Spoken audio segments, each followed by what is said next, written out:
Olá, gente boa, olá, gente bonita, olá, gente de Deus. Eu quero trazer uma reflexão para você hoje, um testemunho, na verdade, do poder de Deus que pega as coisas pequenas para confundir as grandes. Enquanto eu vou falando, você vê aí essa paisagem maravilhosa. Pastor não apenas de título, não só de credencial, eu também sou pastor de uma congregação. Eu sou pastor da pequena congregação, no bairro Simples, aqui na cidade de Passo do Lumiar, no Maranhão. E como todo ministério pastoral, muitos não sabem, mas a grande verdade é que o ministério pastoral ele é solidário, mas também ele é muito solitário. E sendo assim, a gente tem muitos momentos que nós vamos ter que passar só. Nós temos que sofrer algumas angústias, algumas dificuldades e na grande maioria das vezes sozinhos. Porque a grande verdade é que a gente tem que estar sempre disponível, seja o horário que for, seja doente, cansado.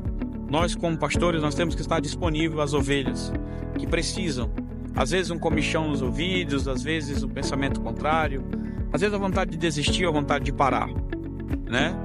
E o que acontece muitas das vezes é que a gente lida com algumas situações e enquanto lidamos com as situações, nós estamos só. Num desses dias aí que eu estava alguns problemas, provações ministeriais mesmo, sofrendo uma traição muito grande no ministério, sofrendo injustiça, sofrendo acusações e calúnia. Quando eu chego na igreja, uma adolescente, né? Ela é autista, não verbal, e ela não tem interação social. A maior provação dos pais dela é justamente esse.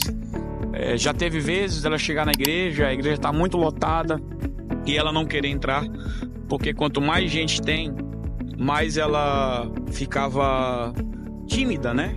Devido à sua condição. E passados os anos, eu tenho, pela misericórdia do Senhor, eu sou há 2 anos já pastor dessa família.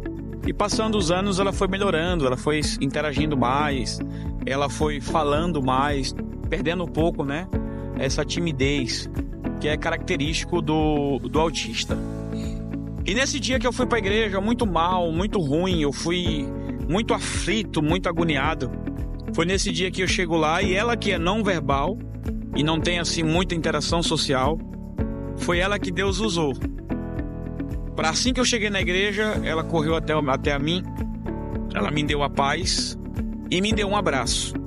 Obviamente, com toda a ética e respeito, quando a gente se direciona a uma moça, a gente procura ter todo o cuidado necessário. Minha esposa estava do lado, eu recebi aquele abraço tão carinhoso de alguém que parece que sabia que eu não estava bem e que eu precisava daquele abraço. Para minha surpresa, não terminou por aí.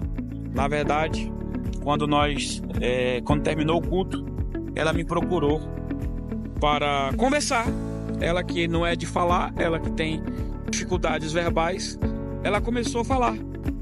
E ela falava que teve um dia e foi na casa de um parente. Ela começou a me contar para mim algumas coisas como se ela sabia que eu precisava conversar com alguém.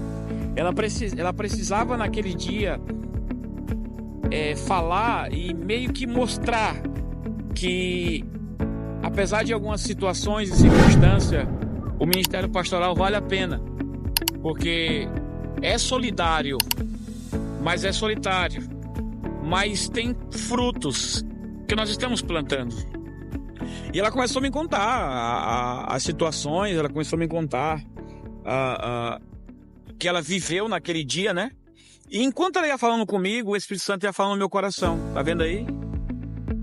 Porque muitas das vezes a gente esquece, por causa de uma decepção, por causa de uma frustração, a gente esquece, né? Que não é só coisas ruins.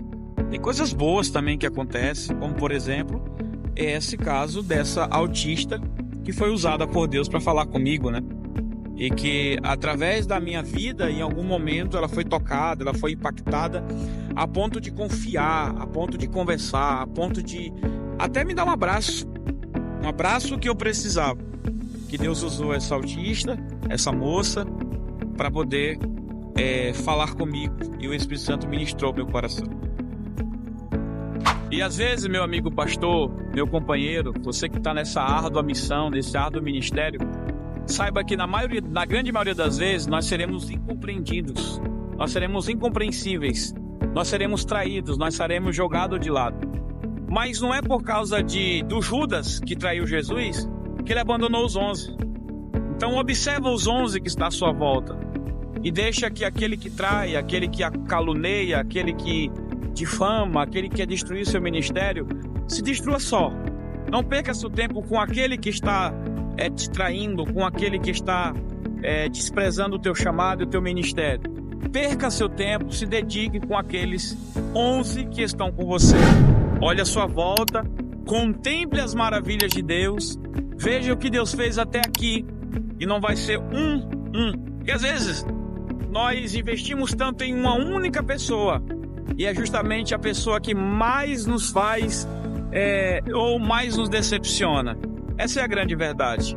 Mas enquanto que esse decepciona, tem mais 11, mais 10, mais 20, às vezes milhares, né? Então, queridos, Deus usa as coisas pequenas para confundir as grandes.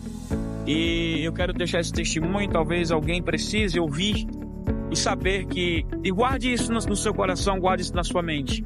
O ministério pastoral, ele é solidário, ele está sempre disponível para todo mundo. E na maioria das vezes, nós vamos estar só. Quando nós precisarmos, nós vamos estar só.